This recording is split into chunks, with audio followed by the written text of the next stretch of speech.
Keir Starmer is polling as the UK's most unpopular Prime Minister in history, but days after his conference speech, some are asking whether a Keir comeback is on the cards. So, Andrew, did Keir save himself?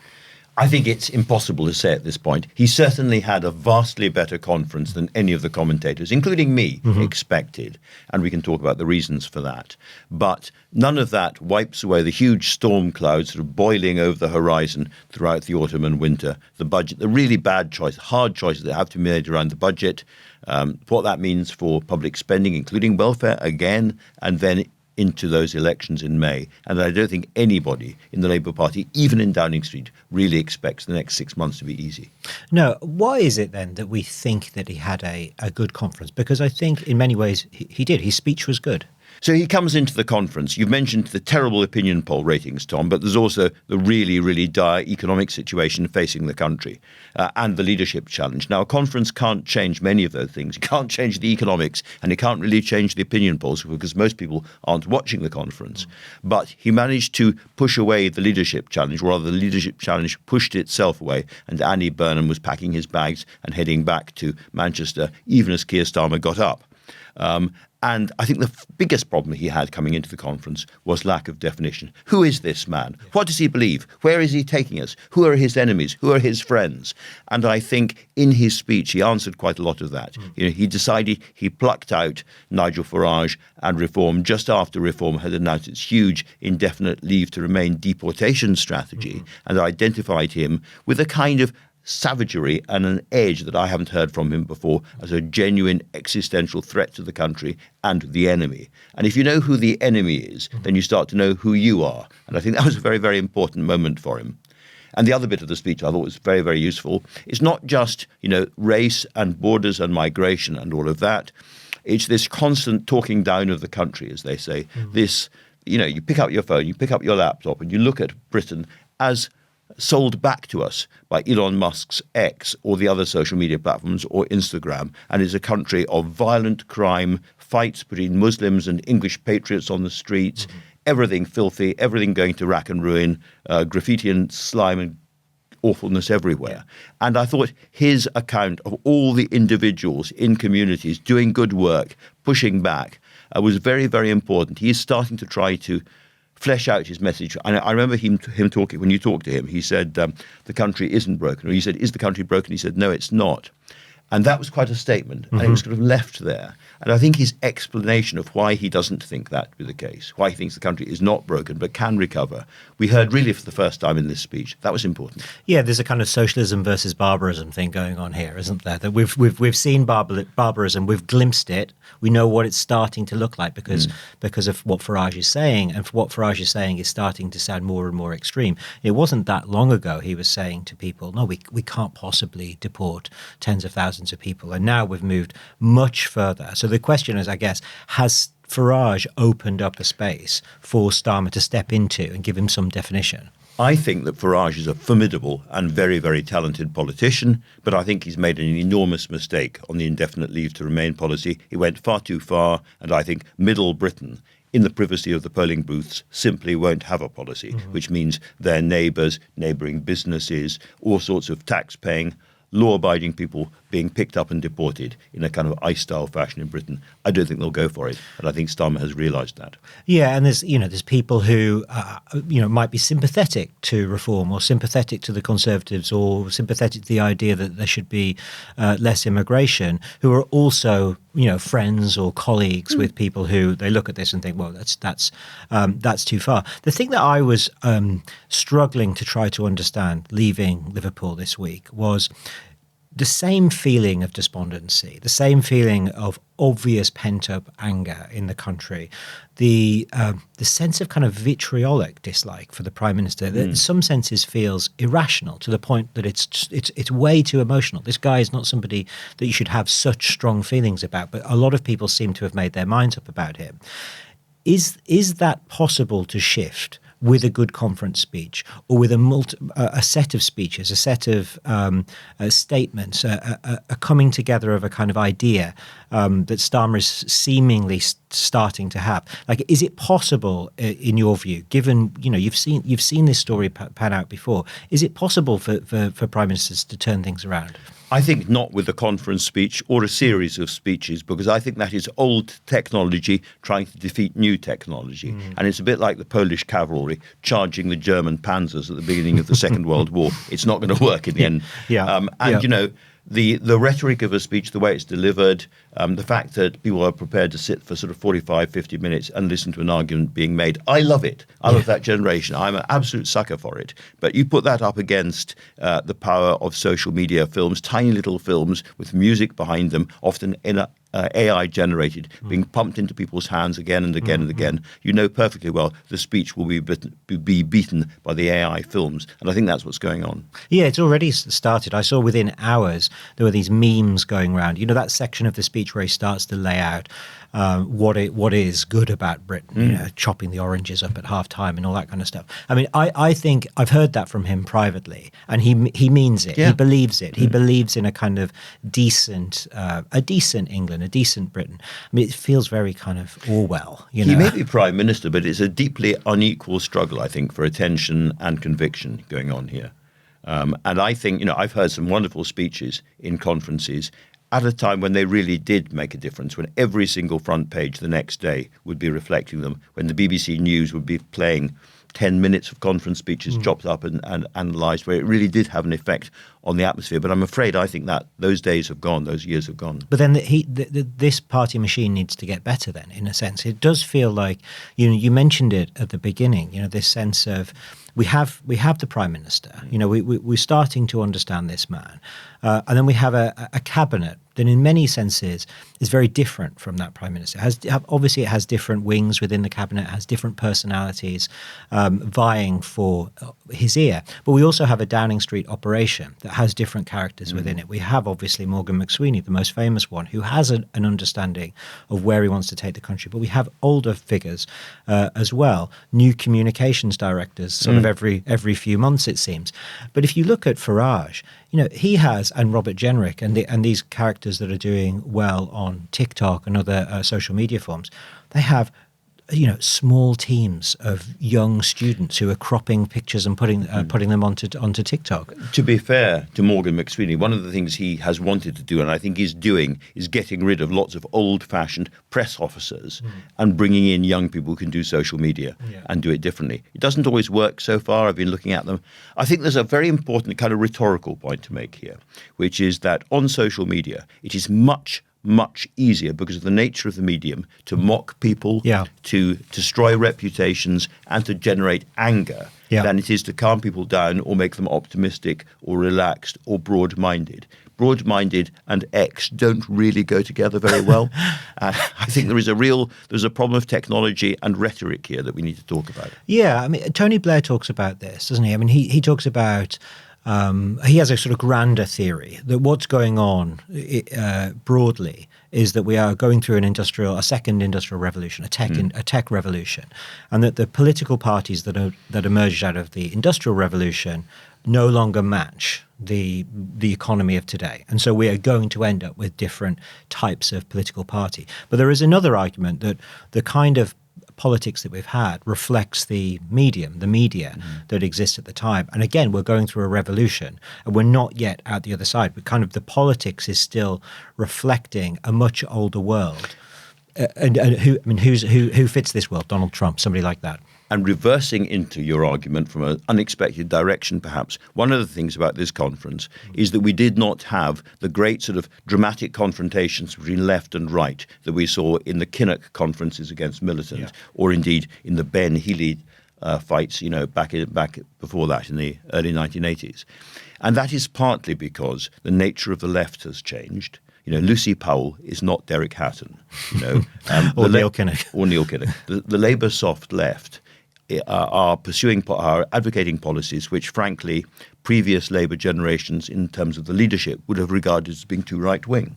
Yes. The world, in my lifetime, the world has just simply moved to the right. And is that right? Yes. Certainly the Western world has moved to the right. I think the world generally, if you look at Russia, if you look at China, I think the whole world has moved to the right.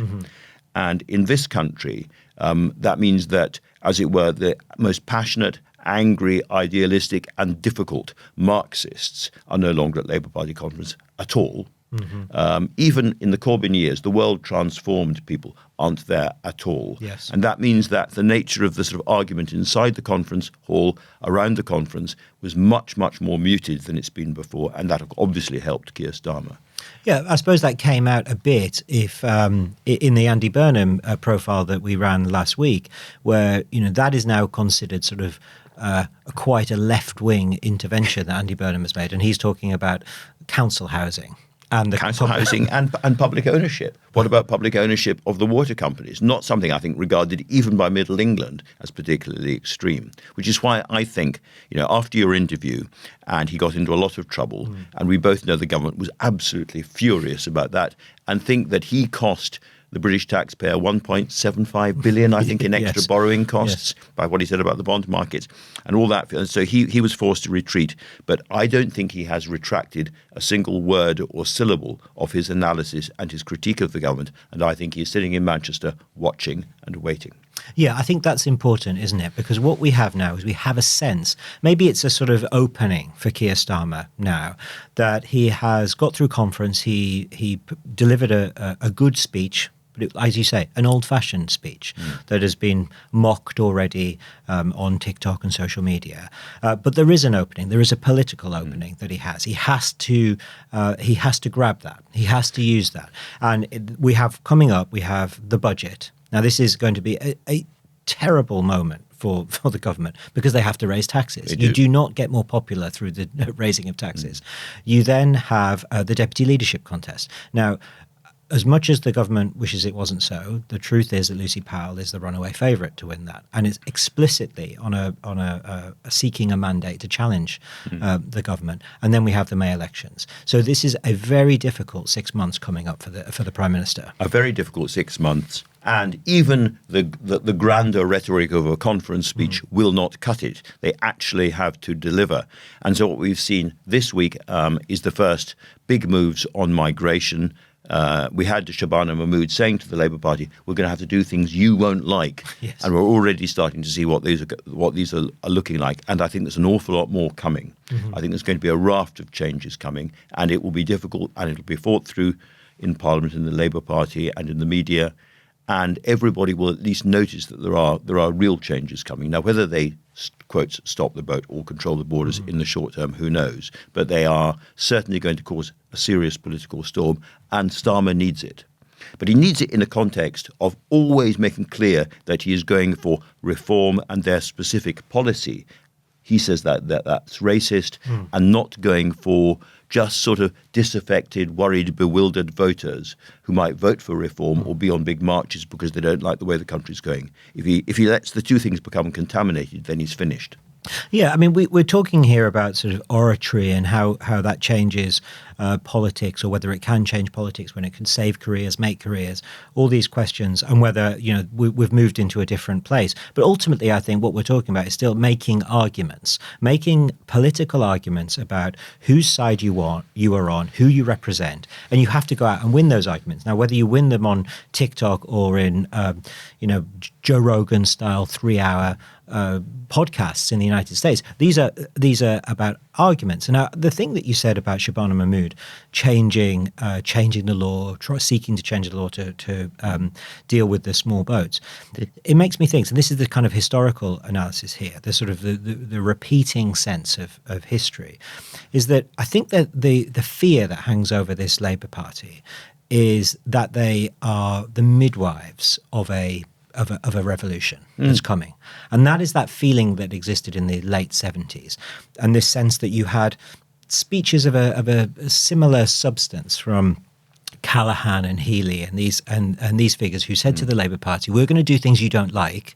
Because we have to. Otherwise, is that woman Margaret Thatcher coming? Exactly. Yeah. Now, what then happens is that Margaret Thatcher comes in and takes the sort of the momentum that had already begun under the Labour Party, and she pushes it through. Because there's a strong kind of revisionist argument today that monetarism started in this kind of in 76 to 79 rather than in 79. Now, I guess the challenge from the left to somebody like Shabana Mahmood is, you're going to play the same role in history. You're going to start tweaking with the ECHR, and you're going to set the scene for what is going to be a revolution to come. To which I think the only plausible argument is, are you really saying, therefore, that not controlling the border, not trying to stop the boats, is going to keep reform at bay? Or is that not an absolute certainty for losing the election to reform? Yeah. In other words, if you don't try to deal with it, it's game over. If you don't manage to do that, and if you don't manage to get more money in people's pockets, in 3 years' time, it's game over. So I think, in a sense, they have no choice by doing this. But you raised right at the beginning of our conversation the question of, is this recoverable? Yeah. And I think what you've just been saying takes us into one of the reasons why it might or might not be inside number 10. You were talking about making arguments. Yes. And absolutely, that is crucial. But if I think back to Margaret Thatcher or Tony Blair, they made arguments publicly very, very successfully and repeatedly again and again and again and again, and therefore changed the tone and the mood of the country. People started to repeat what they were saying voluntarily in pubs and around the country. And that happened only after a really vigorous stress testing argument inside government. Margaret Thatcher leaned into and relished and enjoyed the arguments around the cabinet table, so that by the time she went public, she knew where the vulnerabilities were in her arguments, in her case. She knew what the problems are because she'd argued with colleagues about them. Tony Blair, exactly the same. He'd go into a room, he'd have a very vigorous argument, and whoever it was, whether it was Roy Hattersley or somebody around the table, would say, Tony, you're absolutely wrong about that, or Gordon would say, Tony, you've got that completely wrong. And Blair would go, no. And they would have this argument. And so by the time they all came out in public, they knew their arguments inside out, and they would then make them again and again and again. And what worries me about this government is I hear from many, many senior ministers that Keir Starmer doesn't like arguments, doesn't like having those arguments around the cabinet table or in big groups. You can hear it in the when he gives you the answers. When I asked Keir Starmer, what is it that went wrong in this country, and therefore what needs to change? I got a series of responses. It was a bit too much austerity here, and then not too much short-termism, and then there was this, and then there was this, and then there was this, and there wasn't an overarching argument. And I think that is partly because it hasn't been stress tested. The argument that they've had is all about changing the Labour Party. I wonder as well, like you mentioned Thatcher, you mentioned Blair.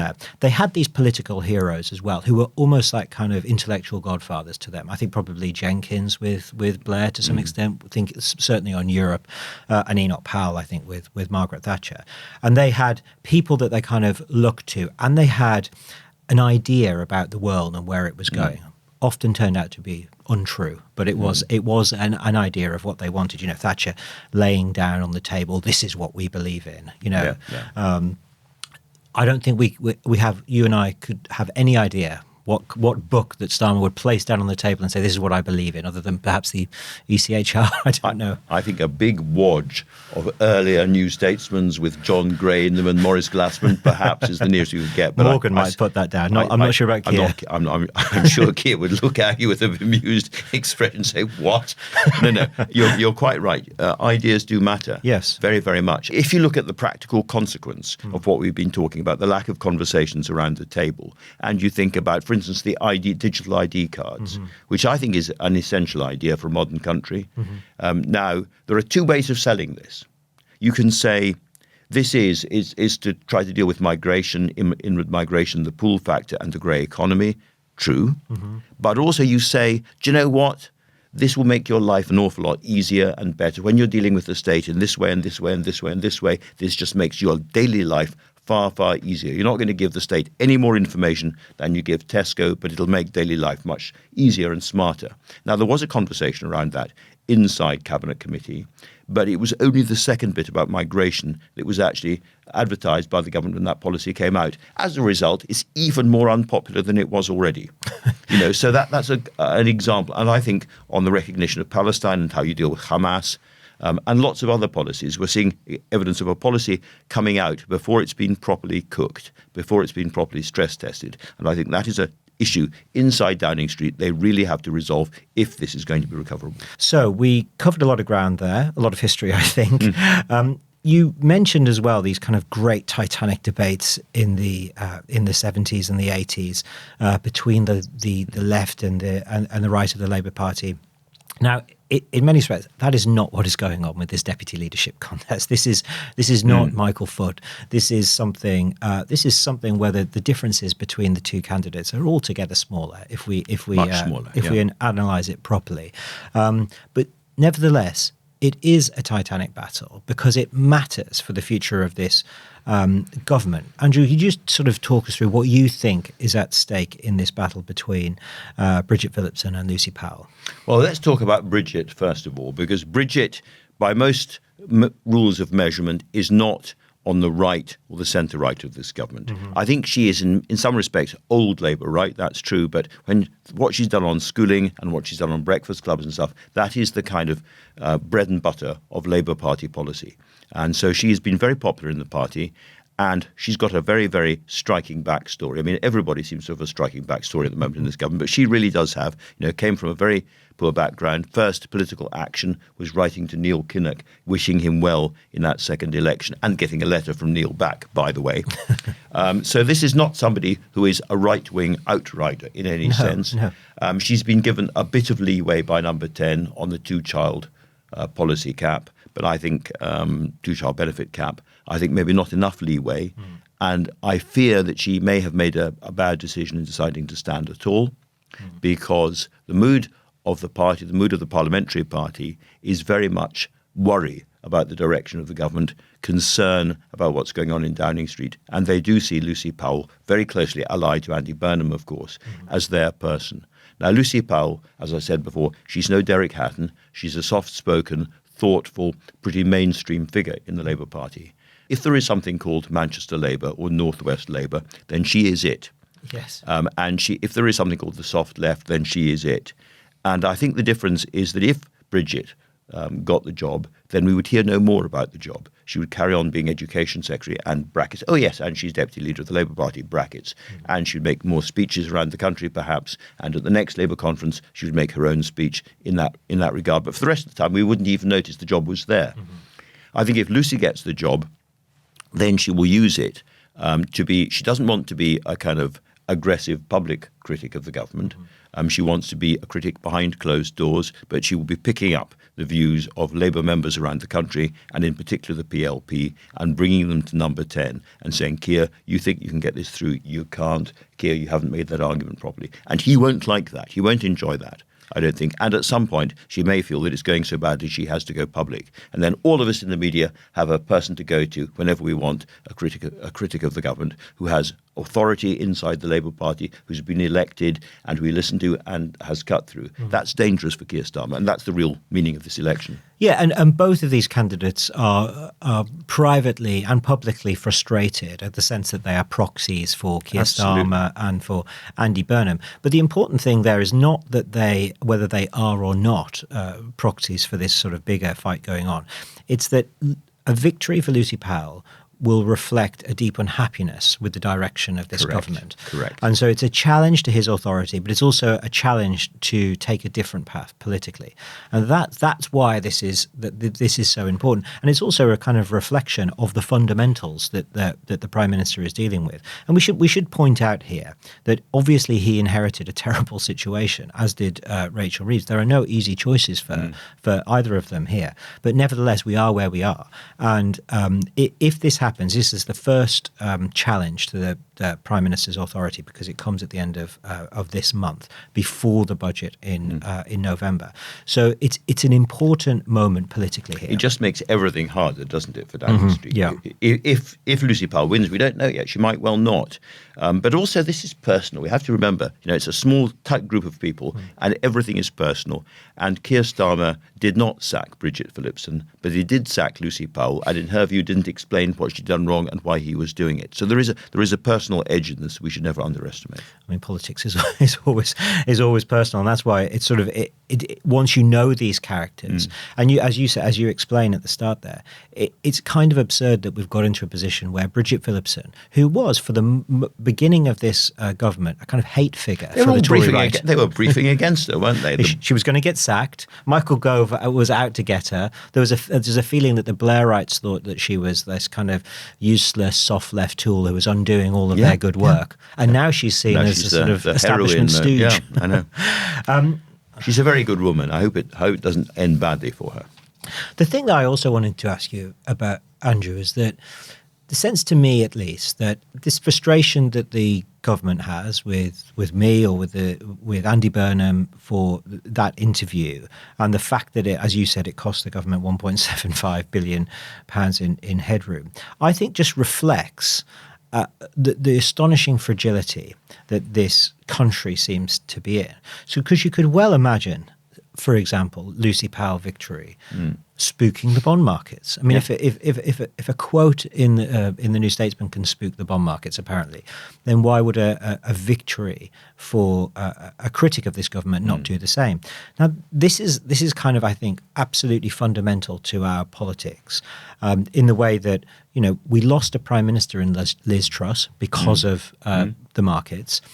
We're now into a position where most of the framing for the coming budget and the political future of the Chancellor, whether she gets upset in Parliament or she doesn't get upset in Parliament, it seems to have an immediate effect on the price of borrowing, the value of the pound. This seems to me a situation we have not been in for decades. We have never been in this situation, nor have the other Western European countries, particularly France, who are in a very, very similar situation.